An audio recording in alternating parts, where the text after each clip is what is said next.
Right, so standing in the background of section 3.3 are two forms of quadratic functions. The vertex form we've been dealing with the last videos here, and that's represented in my little list here as number 2 with the information that should be familiar now. Number 1 is called the standard form, and that is well, that's what we're working with more in chapter 3.2. And there is a close connection, although the letters may be deceiving. The A is going to be the same number. All right, it's going to be the leading coefficient. It's going to end up being, well, it's still the leading coefficient in the vertex form. That's true. The H and K, recall, has to do with the vertex, and whatever connections H and K has with B, C, and all the rest of it is fun for math nerds to figure out, but it's rather complicated, and I don't see the value of that. There is a connection though, and the connection is it's completing the square. Completing the square. The idea is if we complete the square for the standard form, you will get the vertex form. And I'll illustrate that with a couple examples right now. So here we go. Here's example 1. All right. Okay. All right. So at the very top, we have an equation in standard form, x squared minus 10x plus 23.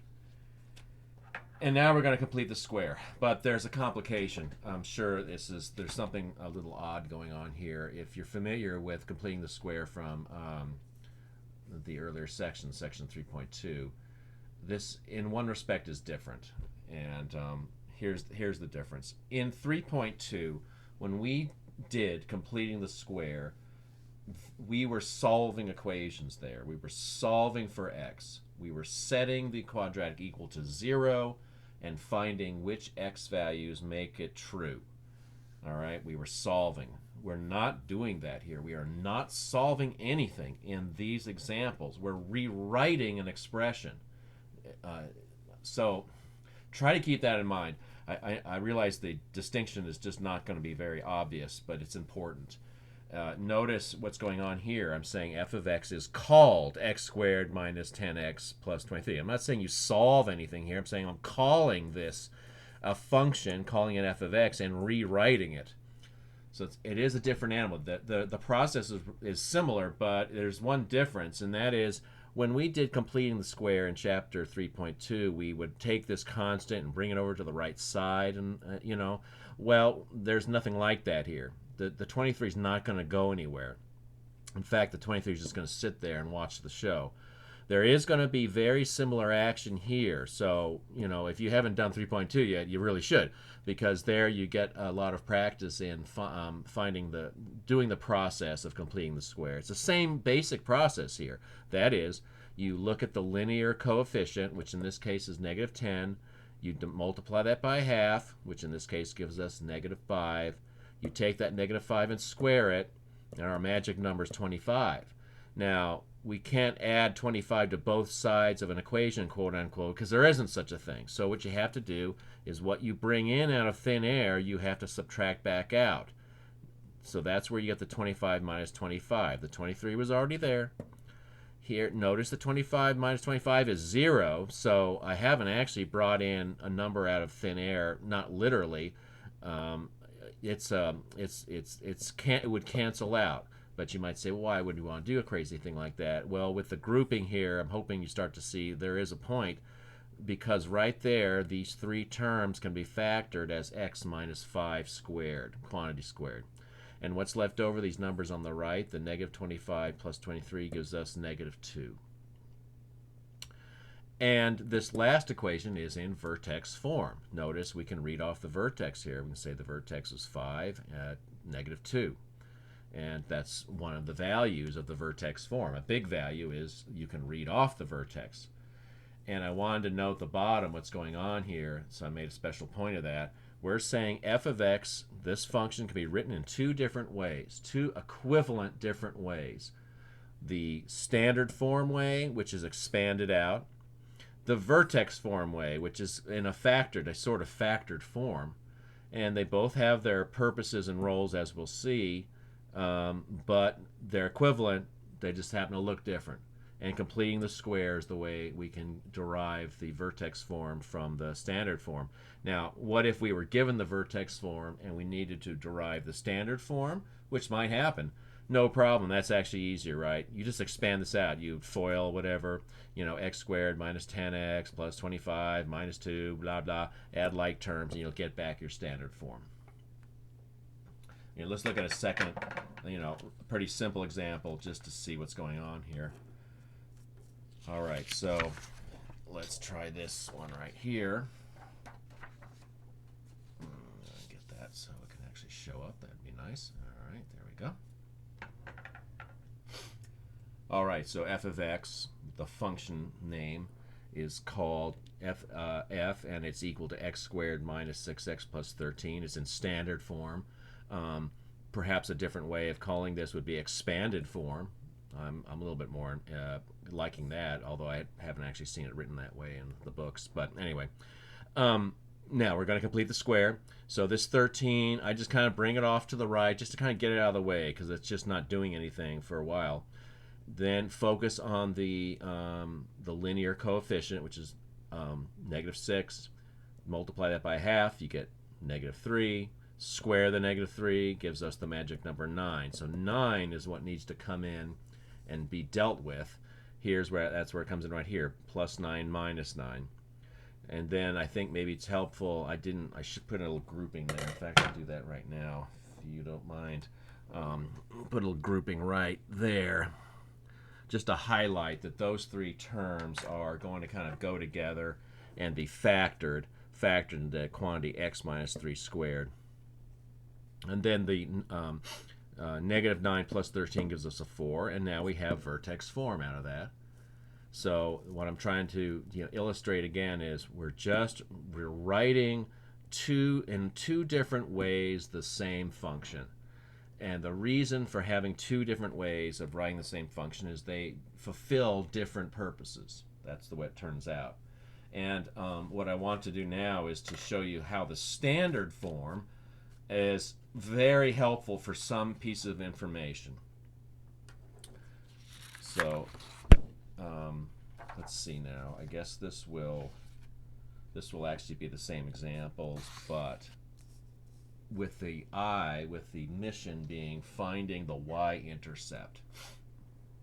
The y-intercept. Now remember that the y-intercept is where the graph crosses the y-axis, and that happens if and only if x is equal to 0.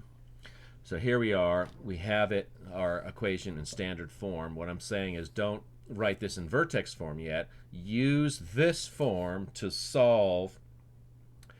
find what the y value is when x is 0. Because when in the y-intercept, x is always 0. So you simply set x equal to 0. And it gets to be really easy because there are going to be two terms here that have x in them, which will now have 0 in them. And so those terms just disappear. And what's left over is going to be this number here, the 23 on the right. So it makes it kind of, pretty easy to find the y-intercept. And so I say, therefore, the y-intercept is x equals 0, y equals 23. So the second example here, we're finding the y-intercept. That's the idea, darn it. And gosh, x equals 0. Those terms that have x have 0 now. They simply just disappear from existence. And the number that's left over is 13. Therefore, the y-intercept is the point on the graph, 0 for x, 13 for y, 0, 13.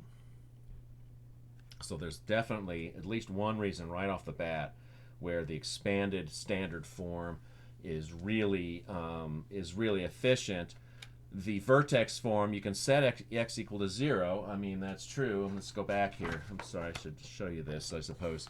So here we are back here. Let's look at this. Right. Yes, you could set x equal to 0 here, but you'd have more computation to do. You'd have to say, oh, this is 0 minus 3. Okay, so that gives me minus 3. Minus 3 squared is 9. 9 plus, it would just require a bit more computation, that's all. So I'm saying the standard form, it was really direct. I mean, in the sense that it's right that number. I mean, it's almost in your face. It's almost like y equals mx plus b, and really, actually, it is. You know, back in the time of linear equations and linear functions, we said mx plus b, y equals mx plus b. The b was the y-intercept. Well, here, c, c is the y-intercept. In essence, that's what we're getting at. Okay. Let's see here. Now, here comes. I mean, you might be wondering, gosh, do you have to complete the square every time to get the information we need from the standard form? Do we have to complete the square every time? The answer is no. There is a shortcut which is very useful and powerful. You don't have to complete the square every time. There's a value to being able to do so that comes up in special places. So I'm not ignoring it completely. But in the terms of the process we're trying to do in 3.3, which is to kind of analyze and figure out the graphs of these quadratics, there is a shortcut, which will come right now, which will make it not necessary for us to complete the square. So you can breathe a sigh of relief. So here we go. The vertex formula. The vertex formula. Now the idea, we're back to the expanded standard form here, ax squared plus bx plus c. The vertex formula. You can, what you can do is the x value of the vertex follows this formula. Negative b divided by 2 times a. Negative b over 2a. Worth memorizing if you don't already know it. It's that important. It's that crucial. So what you can do is you can take your standard form, as I'm doing here, and coming back to example 1 here, x squared minus 10x plus 23. Identify what a, b, and c are. Just make that a habit, because we're going to need these for a lot of our work. And then you put it into the formula. We're using the vertex formula, negative b. The b itself is negative 10, so don't ignore that. Yeah, so minus b minus a minus or negative times a negative 10 divided by 2 times a. The a is 1, and just simplify. X equals 5. That's the x value of the vertex. Now with that, what you do is you go back to the function and substitute 5 for x, and get a number. So that's all I've done here is lay this all out.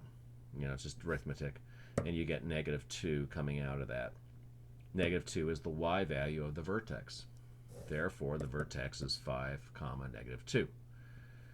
And for what it's worth, if we do need to know the vertex form or use it, you can immediately get that. Why? Because the a we've already identified. That would go here on the left. The vertex form, the vertex form is called that because it relates to the vertex very directly. So you can simply put in those numbers and you'll have the vertex form should you need that. So this is a very efficient way to get vertexes, and everything in the big a lot in the big picture depends on the vertex. A lot of what 95% of what goes on in quadratics and in applications and everything else is related to the vertex. Well, okay, maybe 90%. Because you might talk about the x-intercepts and the quadratic formula and stuff like that, but a big chunk involves the vertex. Okay, so let's have a second example using the vertex formula, and that would be right here. So here our function is x squared minus 6x plus 13. The vertex formula says negative b over 2a. Well, I wrote out a equals 1, b is negative 6, and c is 19. So x would be negative times a negative 6, negative b, divided by 2 times a, 2 times 1, so 6 over 2, otherwise known as 3. So the x value of the vertex is 3. Take that 3, put it back into the function rule here, replacing x with 3 and trying to do all the calculations correctly. We get 4 coming out. That means the y value of the vertex is 4. Therefore, vertex is 3, 4, 3, 4. And should we need the vertex form, we can immediately write that out as well, because we've identified what the a is. It's 1, x minus 3. Remember the x minus h routine? Well, the h here is 3. Plus k, well, the k here is the y value of the vertex, so there we go. All right, so yeah, the vertex formula, that's what's usually called the x equals negative b over 2a, extremely helpful. I think what will happen in the next video, or perhaps videos, will be putting all of this together, everything we've covered now in 3.3, trying to put it together so that we can derive a pretty good graph and pretty good information about any given quadratic equation given as a quadratic function. All right, so thanks. I hope this was helpful, and see you in the next video.